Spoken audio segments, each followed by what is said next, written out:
They shaved her head, right in the security screening room of the federal courthouse. No warrant, no reason, just because she was a black woman who walked in through the front door. 3 police officers dragged her into a closed room, pushed her down into a chair, and used clippers to shave off the gray hair she had grown for more than 20 years, to laughter and disdainful looks. They thought she was someone less than, but they had just attacked the wrong person, because in a few minutes, that woman would step into the judge's chair, with a shaved head, with an eerie silence, and turn the trial into a purge of a decade-long system of abuse. This is not just a story about racism. It is the final line between silence and justice. If you believe that the truth cannot be erased, subscribe to the channel to continue accompanying stories that dare to expose injustice. Atlanta, early fall.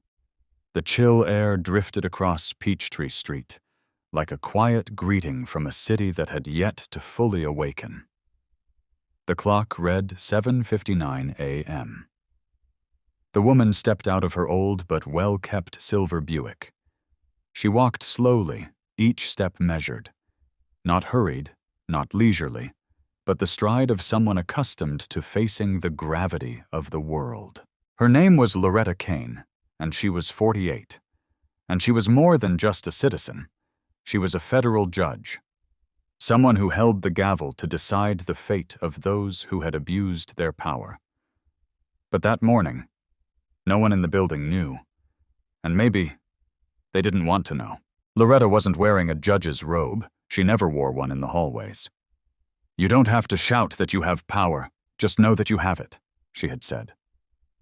Today, she had chosen a navy suit, a crisp collar, a knee-length skirt, and a neat bun of silver hair pulled back into a silent crown. She walked up the marble steps of the Richard B. Russell Federal Building.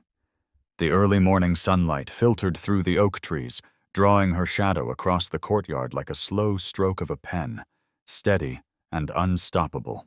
At the main security checkpoint, the atmosphere changed the moment Loretta entered. Deputy Rick Talcott, the senior security officer, regarded her with a look that was both wary and contemptuous. He didn't recognize her, and that bothered him. A black woman, without a badge, neatly dressed, entering one of the most powerful institutions in America? To him, that was a well-dressed suspect. "Ma'am," he said gruffly, not meeting her eyes, "I need you to step out of line." Loretta turned, polite as ever. "Is there a problem, officer?" Talcott crossed his arms over his chest, taking a half-step back to block her path. "No badge, no name tag, no federal access unless clearly marked. No argument, no anger." Loretta simply pulled a gold badge from her inside pocket, engraved with the words, "Federal Judiciary." Quiet, confident, a symbol of the power of the law. But Rick Talcott didn't care. He took the badge and stuffed it into his coat pocket like it was a candy wrapper, without even a second glance. "I need my badge back," Loretta said, still calm, but her voice was colder. He approached, his breath smelling of coffee and arrogance. "Are you in a hurry, sweetheart?" The word sweetheart was not an endearment. It was an insult disguised as intimacy, and Loretta understood. The line of people waiting to understand. But no one spoke. "I have an appointment in a courtroom," she said clearly. Talcott nodded. "Then follow me." No explanation. No reason. Just an order. And he took her hand, without permission, without warning, as if she were a shoplifter. Loretta did not resist. She let him pull her along, not out of weakness, but because she knew the real game had not yet begun.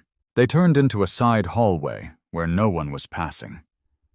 The light was a cold gray. There were no paintings, no footsteps. A thick metal door opened, revealing a small room, a separate security screening room. A metal chair sat in the middle of the room, a cart filled with testing equipment, and a clipper sitting quietly next to the glove box. Loretta wasn't surprised. She'd seen rooms like this before, but only in internal investigation reports. This place, today, had become a room for dehumanization. "I refuse to be examined," she said. "You have no right to detain me." Suspicious behavior is reason enough, Rick replied, and motioned for 2 others to enter. A man with a crew cut. Young in appearance, but with averted eyes. A white female employee in her 30s who didn't dare look Loretta in the eye. No one stopped Rick as he pointed to the chair. Sit down. Loretta remained standing. I am a federal officer. Your actions may constitute a criminal offense. Rick curled his lip. That badge is worthless without you wearing it. He flicked the switch. The clippers sounded like a machine's laughter, mechanical and emotionless. Loretta tried to step back, but an arm pressed her shoulder down. The first gray hair fell, then the second. Then the whole bunch. Each strand, each memory, each year, lay on the tile floor as silent testimony to a human stripping. Loretta didn't scream. She didn't cry. But her heart was breaking. Not from humiliation, but from familiarity with the feeling. They had done it to her mother when she tried to vote without a local license. They had done it to her sister when she was strip-searched at a bus stop. And now, to her, a federal judge. Rick hung up. You look more federal now. Loretta stood up, silently. Her eyes were cold as steel, but her voice was gentle. You'll regret it, Rick sneered. You're kind, always saying that. And then the door opened. He pointed ahead. The courtroom is over there. Loretta walked away. One hand clutched her leather bag. The other held the badge she had snatched from his desk. She did not turn her head, did not kneel, did not let anyone see her tremble. But if anyone was observant enough, they would see that each step she took was a vow. I will return, but not to beg, to judge, and in a few minutes, that humiliated woman would enter that very courtroom in a role they did not expect, the one who had the power to decide their fate. The screening room door closed behind her, but the clippers still rang in Loretta's ears, like the echo of an unnamed nightmare. The hallway leading to the courtroom was longer than usual, the cold fluorescent lights casting a frozen river across the stone floor. Each step she took echoed, not loudly, but heavily, as if carrying 100 weights of silence, suppressed anger, and a story that no one dared to tell. She didn't hurry. She didn't bow. She didn't look for a place to hide. She didn't need to. What needed to be hidden had been ripped away by someone else that morning. A few court employees passed her, and as if by reflex, they looked away. A young blonde clerk, eyes fearful, pressed against the wall as she passed. She didn't blame them. Their silence was as familiar to her as the darkness in a dream. But this time, Loretta did not enter through the back door of the judge's office. Not through the private entrance where her gown was waiting, where people called her Your Honor in a monotone. No, she chose the main door. She pushed open the 2 large wooden doors with both hands and stepped into the middle of the crowded courtroom. A bolt of lightning through a cloud of lies. The room fell silent. Conversations were swallowed up. Lawyers who had been whispering were frozen. Reporters paused, their fingers frozen on their keyboards. A young plaintiff turned, eyes wide. And in the back row, a white man in a formal suit slowly pulled down his phone, as if to make sure what he was seeing was real. A woman with uneven hair, some parts spiky, some parts bald. But her eyes, calm, sharp as a knife. Loretta walked straight ahead. No stopping, no turning, no looking back. Each step she took seemed to tear the heavy atmosphere that had filled the room. Those who had laughed, who had guessed that she was an employee being checked, a defendant being detained, now realized the truth fell like a stone into their chests. The judge's chair was waiting for her. She stopped in front of it. No help, no ceremony. She put on her judge's robe herself, each movement slow as if she were putting on a suit of armor. The black robe, the thing that had made people rise in respect, now proved to be the paradox. The same person, the same dignity, but only respected when wearing it. Loretta turned, her eyes scanning the room. No one dared to look directly at her, except Deputy Rick Talcott, who stood stiffly in the corner, hands clenched at his side. sides face white. The screening room door closed behind her, but the clippers still rang in Loretta's ears like the echo of an unnamed nightmare. The hallway leading to the courtroom was longer than usual, the cold fluorescent lights casting a frozen river across the stone floor. Each step she took loudly, but heavily, as if carrying 100 weights of silence, suppressed anger, and a story that no one dared to tell. She didn't hurry. She didn't bow. She didn't look for a place to hide. She didn't need to.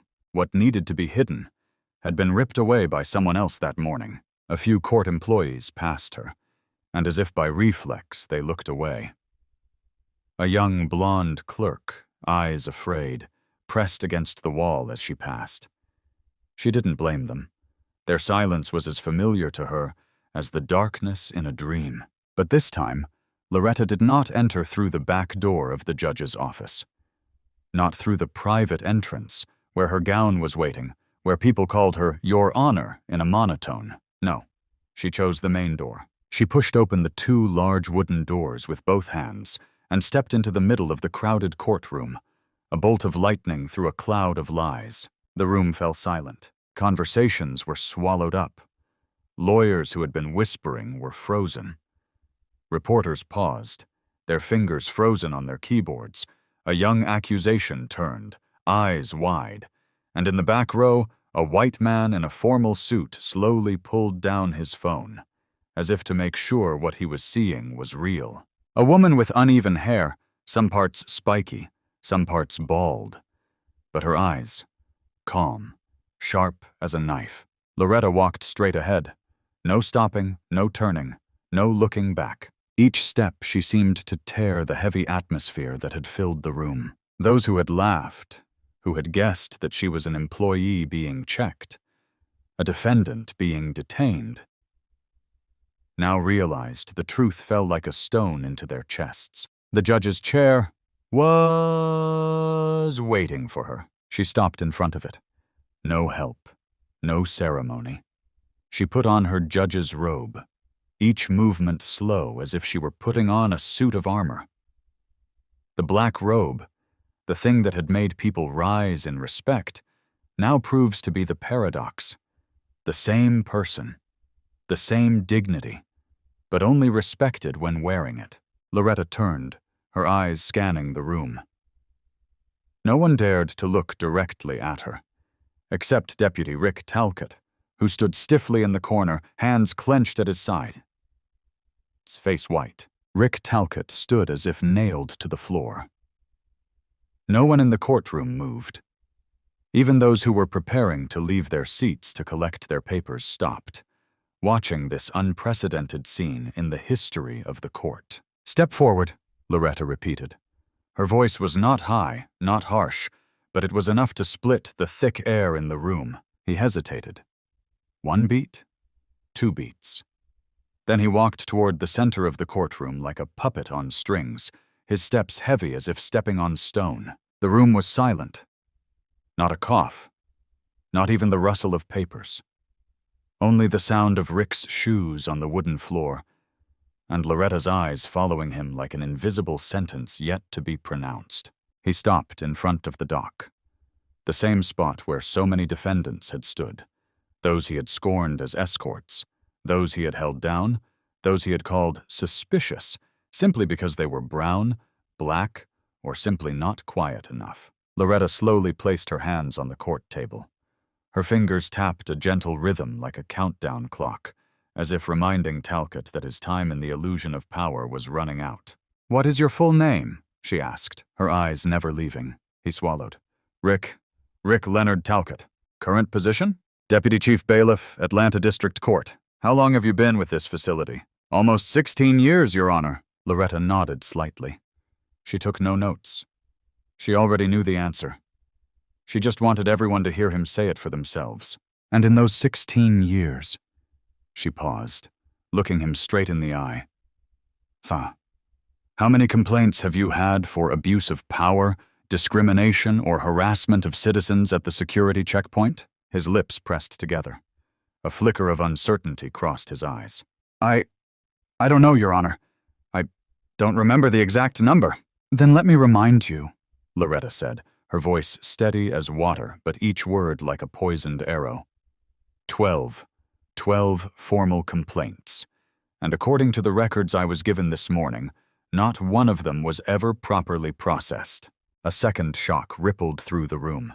Several people turned to each other, their once neutral faces now revealing shock, shame, guilt. Loretta leaned forward with both hands on the edge of the court table, her voice still no higher than a normal conversational level, but the content was cold and numbing. Do you know why no one is taking action on those complaints, Deputy Talcott? Rick Talcott swallowed. His throat was dry. I guess it's because they can't prove anything, Loretta interrupted. No, not because they can't prove it. Because they're not allowed to prove it. Because they're not heard. Because there are people, in your position, who have made choices about who deserves respect and who doesn't. And this morning, you did it again. To me. No one spoke.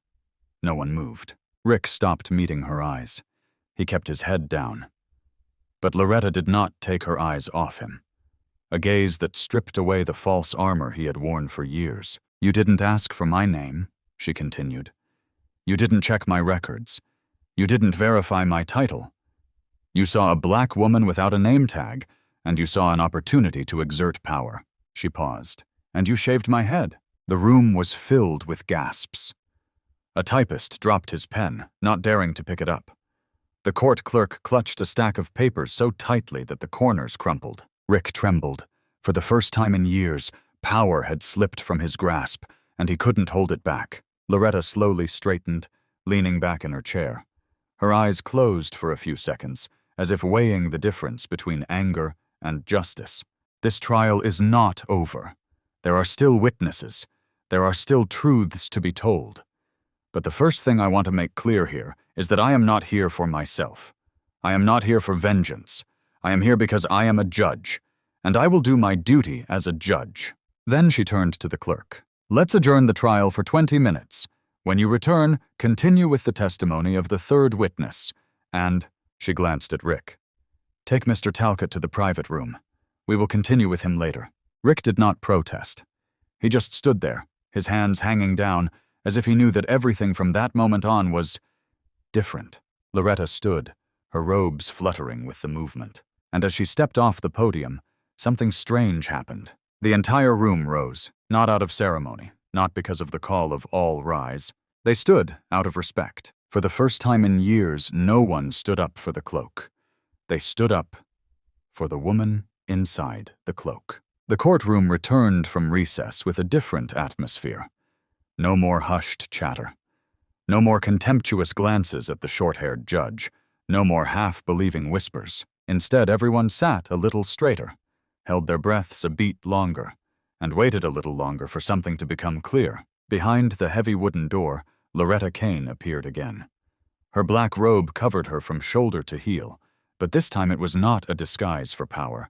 It was the living symbol of a quiet but powerful reversal. As she entered, no one shouted. But everyone stood. Even those who had laughed about shaving someone's head for security. Even the clerks who had watched her enter in the morning without guessing her identity. Now everyone knew, and silence was the only form of repentance they had left. Loretta sat down. Nothing for a few seconds. She looked out at the back row, where Rick Talcott was sitting, no longer in uniform, just a middle-aged man with dark circles under his eyes, and his hands trembling slightly on his knees. The word watcher had now changed to person being watched. The prosecutor stood up.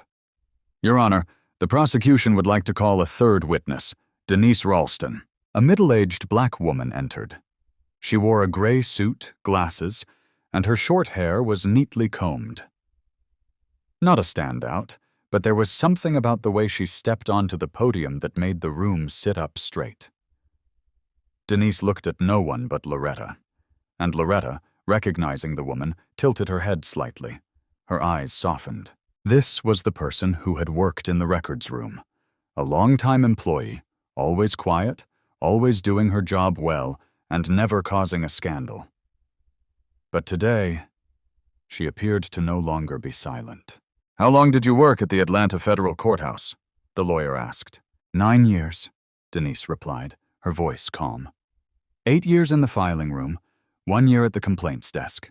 During that time, did you handle any complaints involving Deputy Rick Talcott? A pause. Then, I handled 12 formal complaints, and at least 15 informal ones, from people who didn't dare sign. The other side was startled. Some of the lawyers whispered to each other.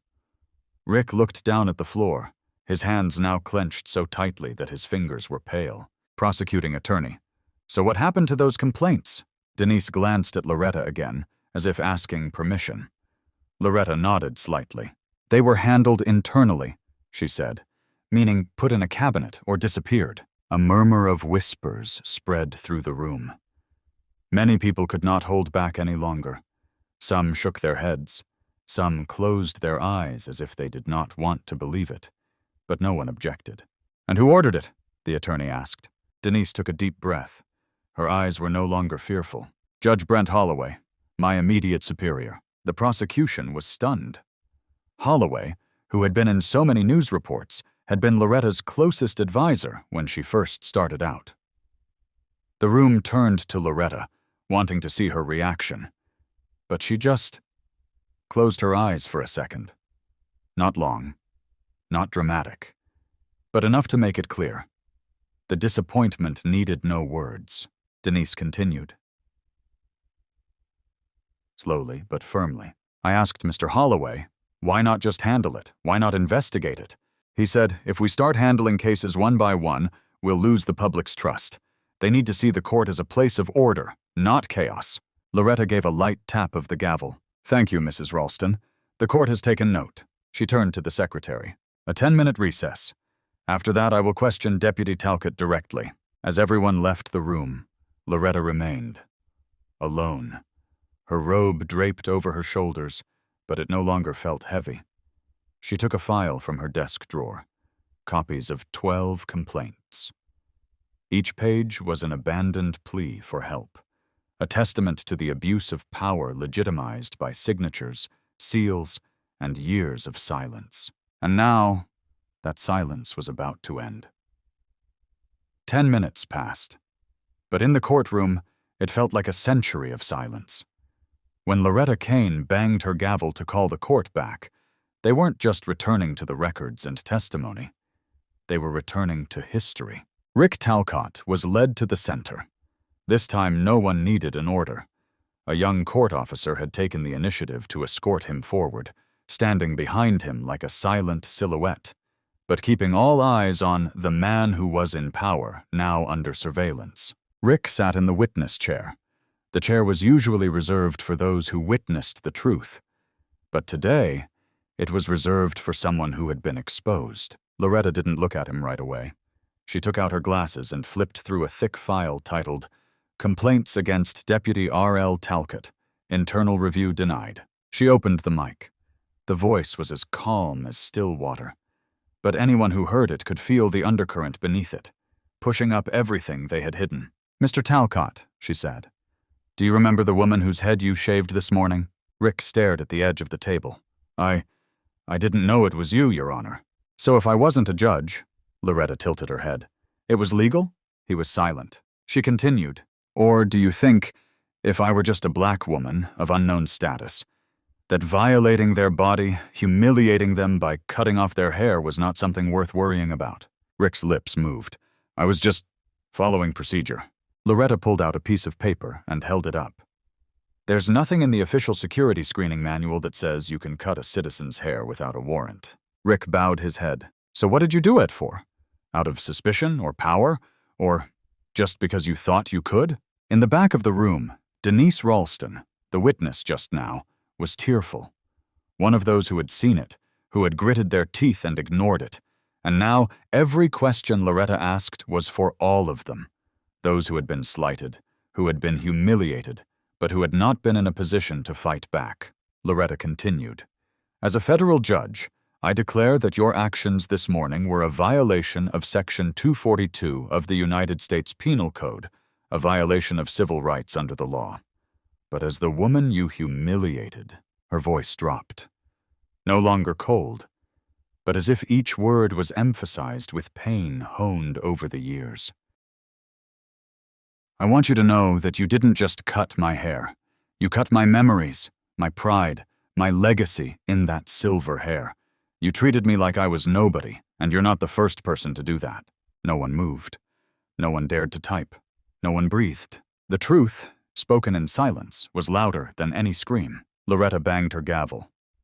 As presiding judge, I order Deputy Talcott to be held under federal custody, separated from the general public, pending the outcome of the investigation. The trial continues. 2 officers stepped forward. Rick stood, not resisting, not saying anything. As he was handcuffed, he didn't look up, but as he passed Loretta, he paused for a moment, as if he wanted to say something. But then he just exhaled, softly and shallowly. Loretta didn't look at him. She was looking toward the courtroom door, where a stream of people had begun to gather. Not defendants, not police, but people who had been silenced. A middle-aged woman carrying a faded file, a thin young man on crutches, an elderly father carrying a photocopy of the 2009 complaint. Each one came, a hidden part of the truth now coming to light. Loretta turned to the clerk. "Call the next witness." The air in the courtroom became suffocating as Loretta ordered Rick Talcott to be removed from the courtroom. But there was no need to scream, no need to bang on the table, no need to boo. What had just happened was enough to shake the system. And then, as the door closed behind Talcott, others began to rise. No one called. No one called. No one gave orders. But as if by some invisible thread, all of them, those who had suffered, who had been ignored, who had been humiliated, they began to step out of the shadows. An old man, white hair, old suit, walked slowly into the center of the courtroom. No formality, no invitation. "Your Honor," he said, his voice hoarse. "My name is Louis Bryant.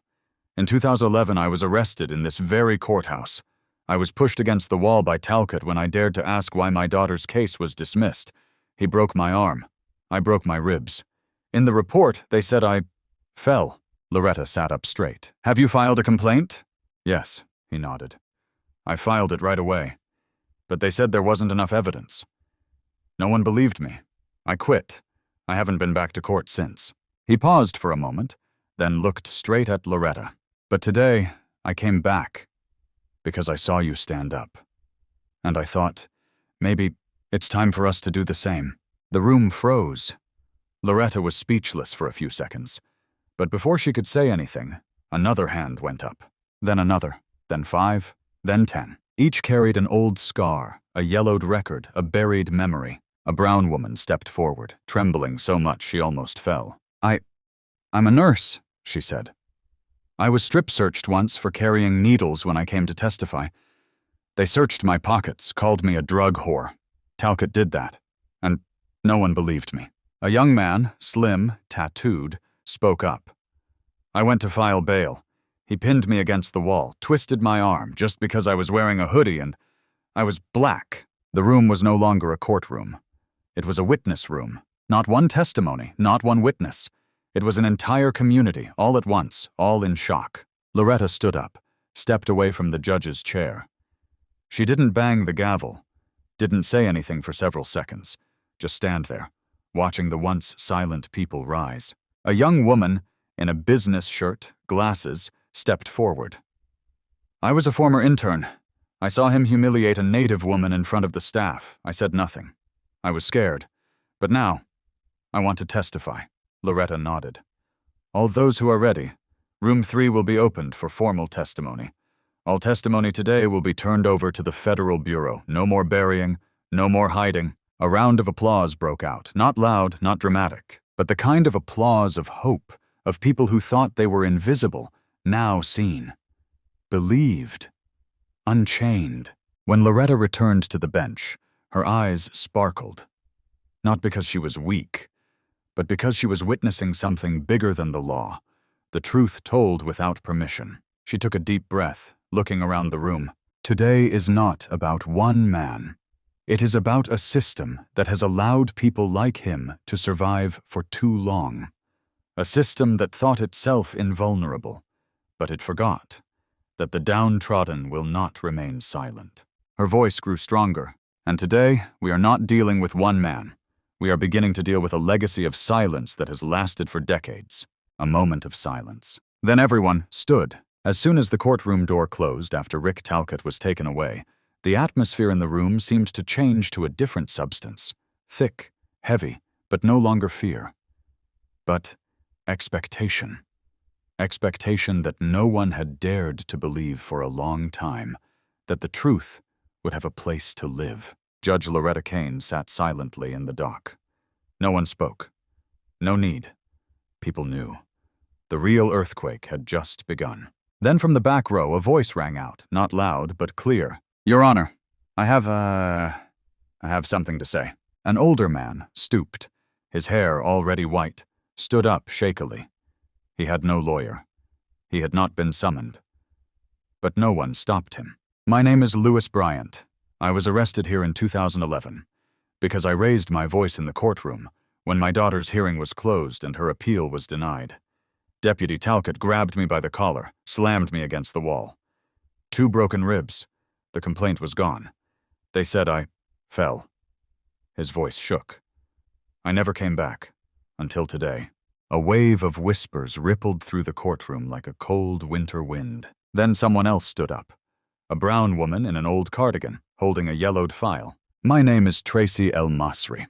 I was a witness in a civil case. I'm a nurse. I carry medical supplies in my bag so I can go to work right after the hearing. Talcott dragged me into the middle of the hall to be examined. Called me suspicious. Searched me. Spit on my feet." She choked. "No one believes me. But today I didn't come to be believed.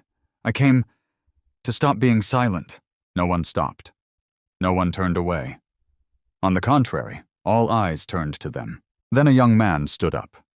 Young, thin, thick coat, crutches in hand. He walked timidly toward the center of the room.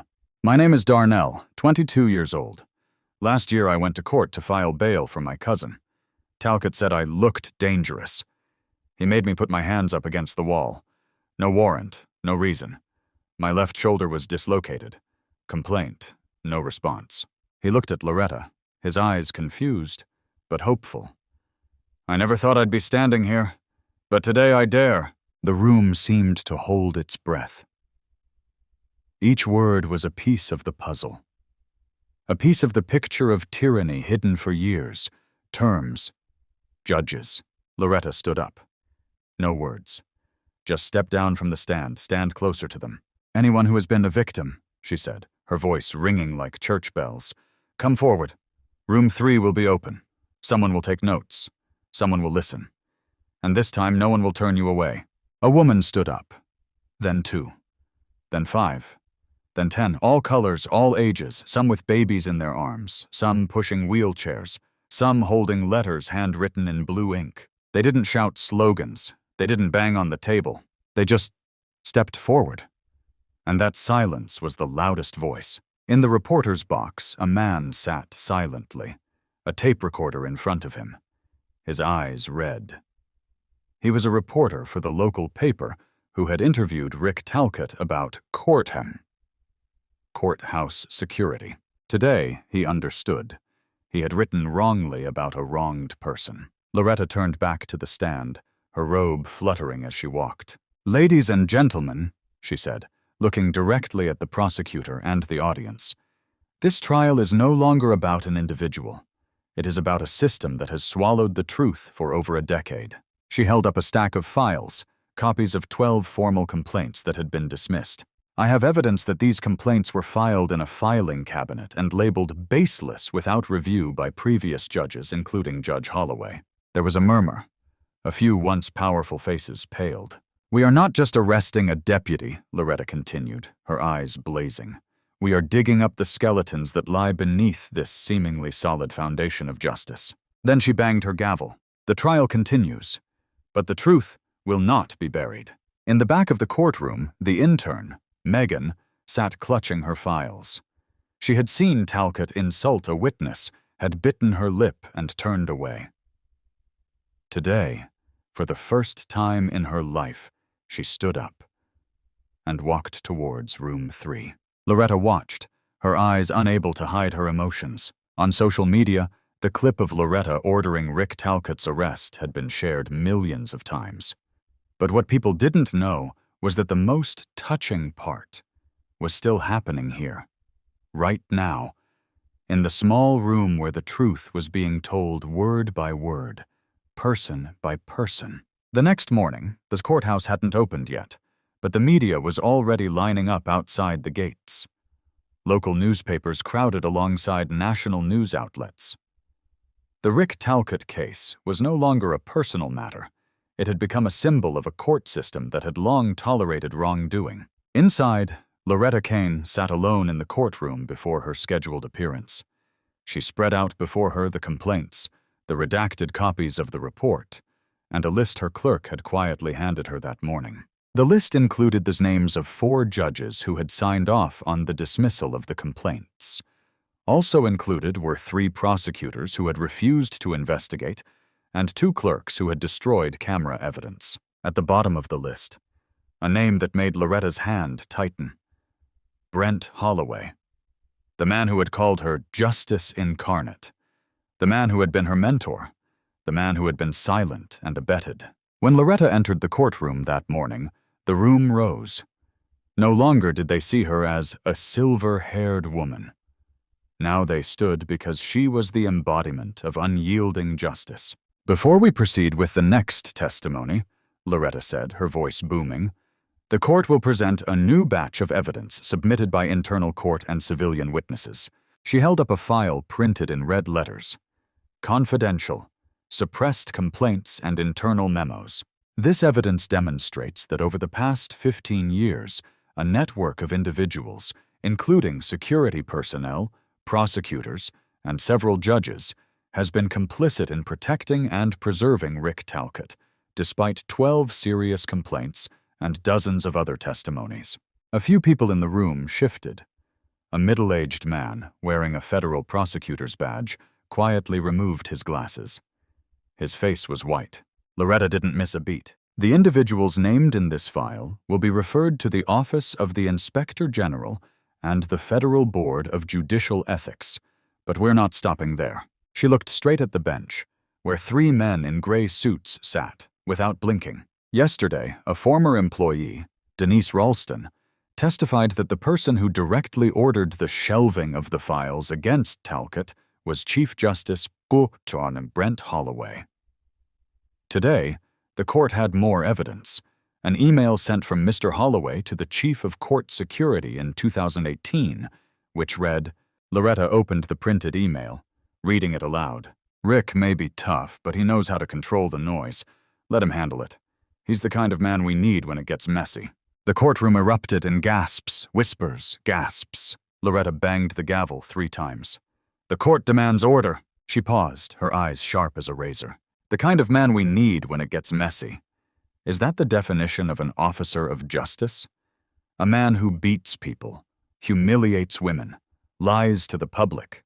If so, then I declare, the system officially ends today." At that moment, an official from the Department of Justice rose from the back row. He walked to the courtroom, handing Loretta a sealed envelope.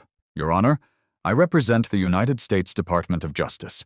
We have just launched a formal federal investigation into the internal management system of the Federal Circuit Court of Atlanta, based on the evidence from this trial."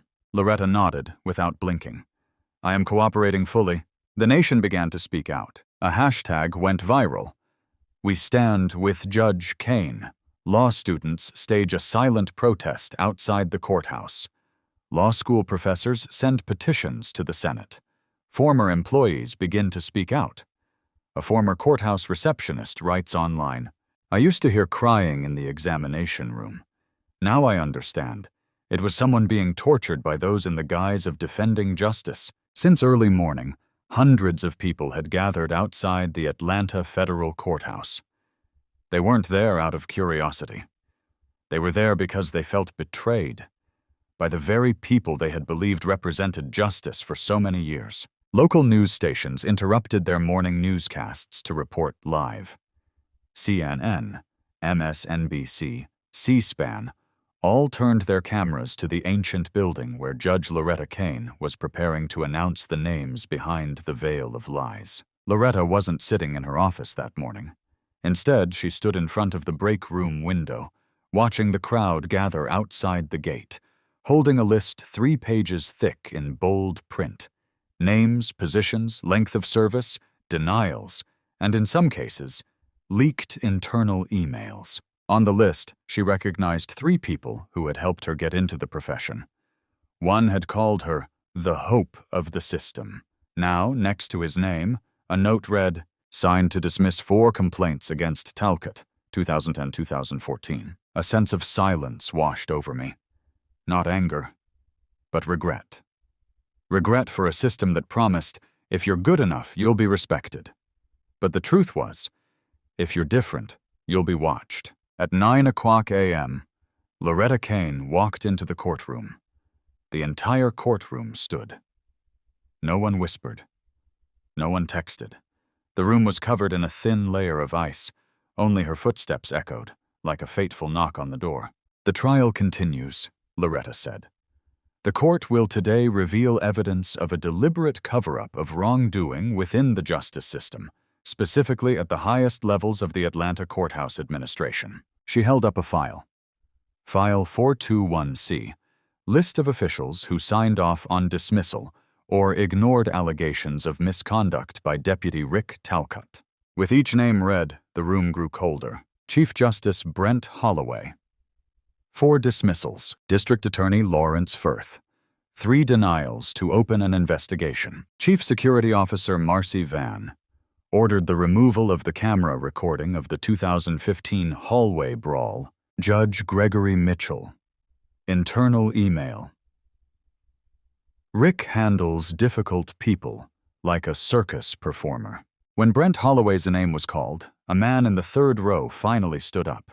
Silver hair, expensive suit, cane in hand. It was him. Their eyes met. Loretta didn't look away, didn't blink. The look wasn't one of hatred. It was a farewell.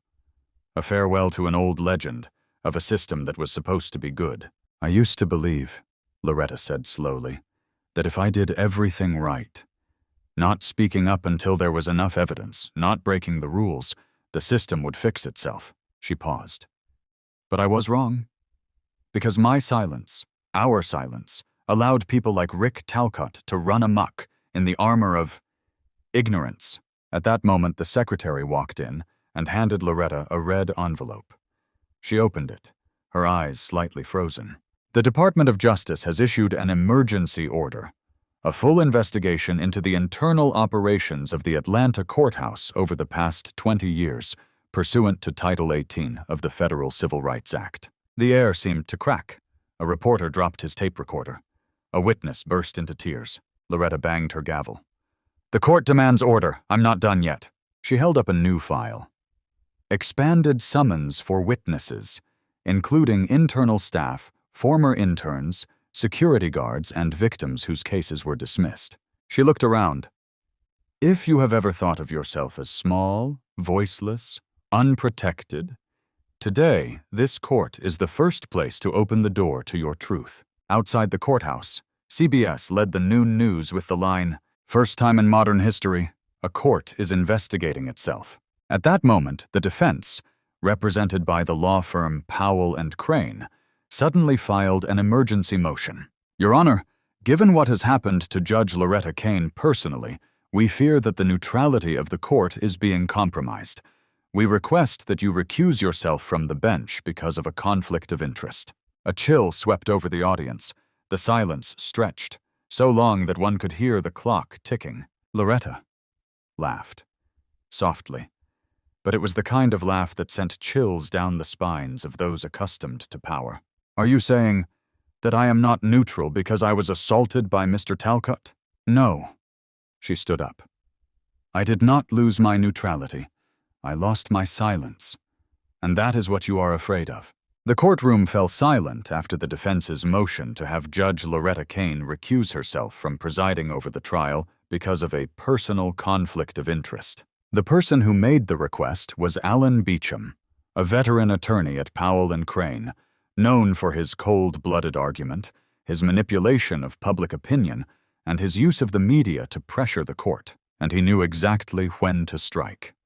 Right after Loretta exposed the officials who had covered up for Rick Talcott, Beecham stepped into the middle of the room, his face stony. "Your Honor, while we do not dispute the evidence presented, our client believes that Judge Cain, with her own emotional experience of the incident that morning, is no longer capable of judging objectively and neutrally." The words hit the courtroom floor like a hammer. A few people in the courtroom exchanged glances, not out of suspicion, but because they were used to this kind of victim-perpetrator role reversal. Loretta did not respond. She sat quietly, her fingers lightly tracing the edges of the leather clipboard on the table. Each breath was even, as if she had seen this blow coming long before. Then she stood. "Mr. Beecham," she said, her eyes never leaving his. "Are you saying that because I am the one who has been wronged, I cannot handle this case fairly?" "We are only protecting our clients," he replied, "and the justice system." "Justice?" Loretta emphasized the word. She took a step away from the judge's chair, standing in the middle of the lectern. No microphone, no gavel, just her voice and the silence of the room. "I did not lose my neutrality, sir. I lost my silence." Her voice was not high, but everyone heard each word as clearly as a knife carving stone. "For nearly 2 decades, I followed every rule. I didn't say anything when I knew something was wrong. I closed my eyes when the complaint was pushed to the bottom. I kept quiet because I trusted the system to fix itself." A breath. But that morning, when they shaved off the gray hair I had kept for nearly 20 years, I realized this system doesn't need my silence to function. It needs my silence to survive. Loretta looked straight at Mr. Beecham, as if looking through both the past and the future. "You're not afraid of my bias. You're afraid of my honesty. You're afraid of me making this court a place where real justice is called, no longer hidden behind the shadow of a good lawyer or a powerful politician." A small clap from the back row. Then another. Then the room stood. No noise, no cheering, just silently, as if they had lost their silence. Beecham tried to purse his lips, but it was clear he had made the wrong move. Loretta Cain returned to her chair. "The court denies the motion to dismiss." She rapped her gavel. "We continue." Behind, in the shadows of the bench, a young black woman wiped away tears. It was Claudia, a law intern. She whispered to the person sitting next to her, "I wanted to quit, but if she can do this, maybe I should still continue." And in another room in the same building, the judges who had been called on Loretta's list were holding an emergency meeting.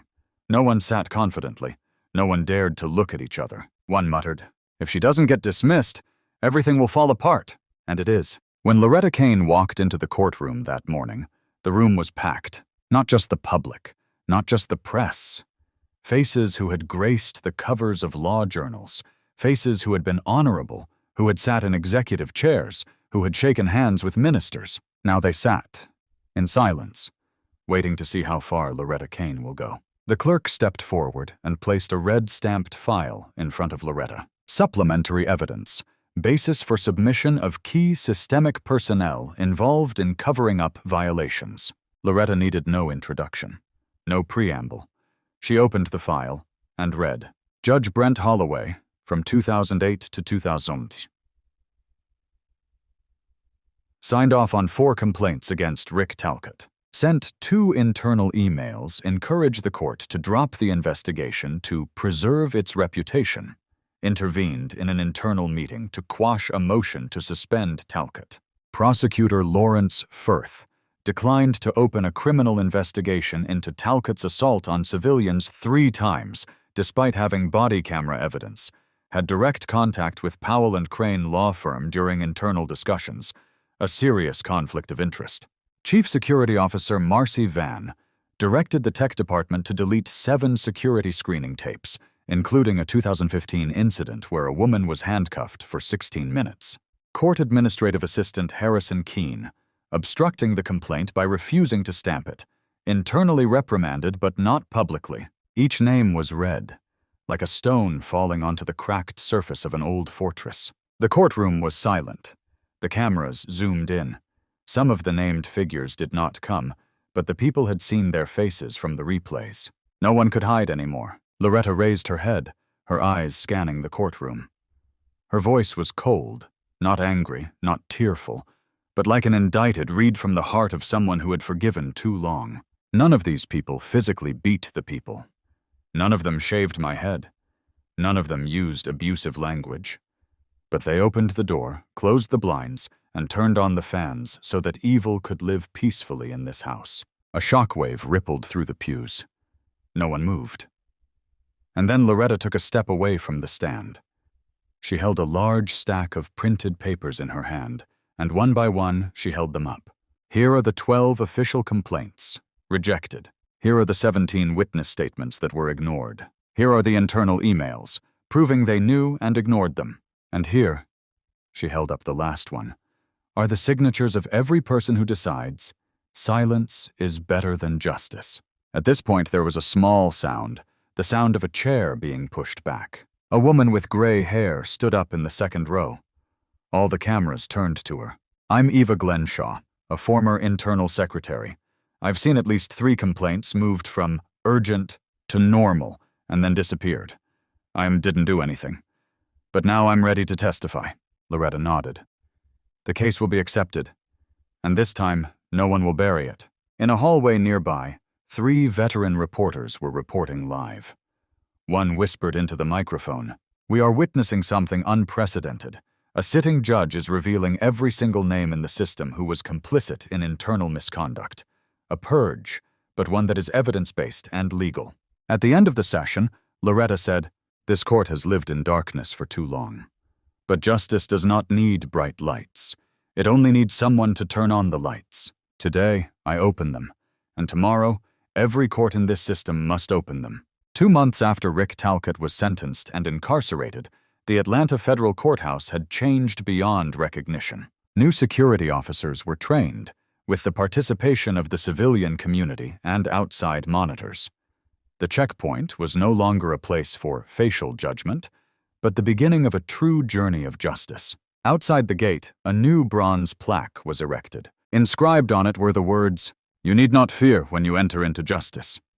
Cain Reform Act, 2025. On October 5th, Loretta Cain stepped to the podium to present the Presidential Medal of Justice, an honor she had never dreamed of, having spent her life working quietly in peace. But today, she stood there, her shaved head uncovered, no scarf, no wig. The light shone on top of her head, as if illuminating the courage and sacrifice she had never complained about. "Someone asked me," she began, "why don't I wear a wig? Why don't I just be normal?" She paused, looking around the room filled with politicians, students, young lawyers, citizens, and the mother of a former victim sitting quietly in the front row. "Because I don't want to be normal. Normal is when cries for help are thrown in the trash. Normal is when a person of color is insulted and the whole system looks away. If that's normal, then let me be different forever." The room rose, without anyone telling them to. A 3-minute standing ovation. Not in honor, but because they saw themselves elevated in the image of that woman. Back in Atlanta, Loretta did not retire. She continued to handle cases, small disputes, civil status hearings, administrative complaints, cases that did not make the news but touched every fate. And it was there that she saw clearly.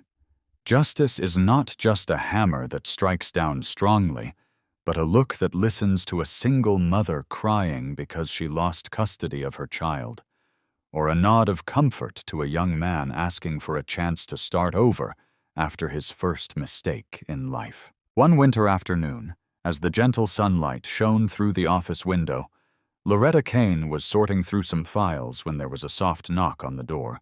"Come in." The door opened. A young woman walked in, her eyes determined, her curly hair cut close, silver and purple. She raised her hand in greeting, then handed her a file. "I am Claudia, a third-year law student. I am applying for an internship here. I am not here to learn how to win a case. I am here to learn how not to lose myself in defending justice." Loretta looked into those eyes, and for the first time in months, she smiled brightly. That evening, she sat on the porch with her sister Nyan.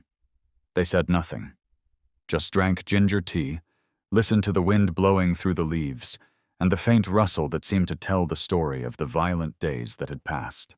Nayen said softly, "You don't have to scream, but you make the whole system listen." Loretta looked up at the sky. The stars were twinkling. She replied slowly, "Justice doesn't begin in court. It begins with one person who dares to say, 'No, enough.'"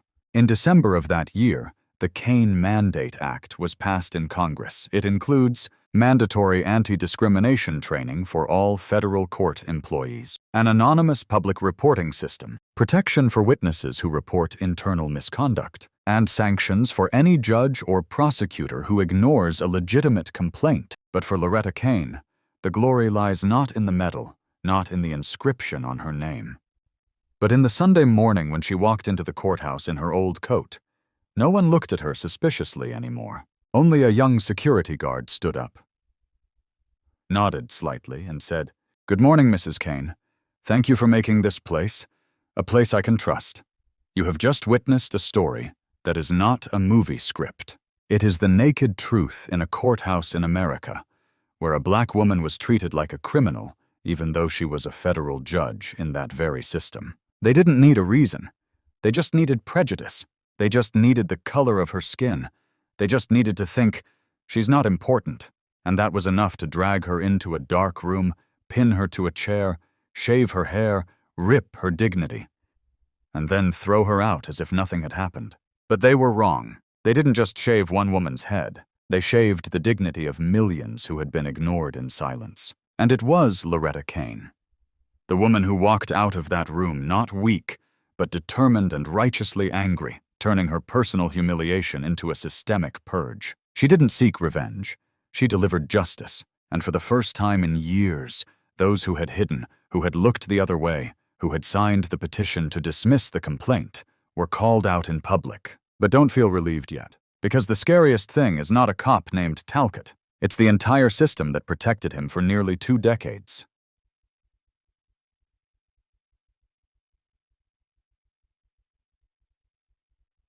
Complaints.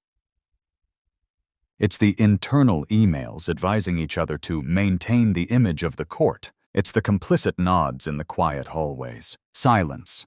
Not neutrality, silence. Complicity. And the lesson for you, for me, for all of us, is when you see injustice, speak up. When you see someone else being offended, don't look away. Because if a judge can be humiliated like a nobody, what happens to us, the common people, if no one stands up?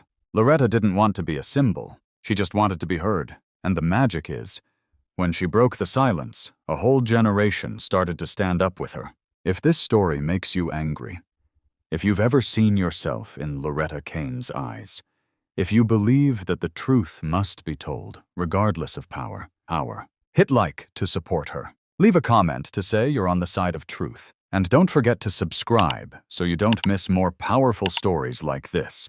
Stories that make silence fearful and justice speak out. Thank you for watching until the end.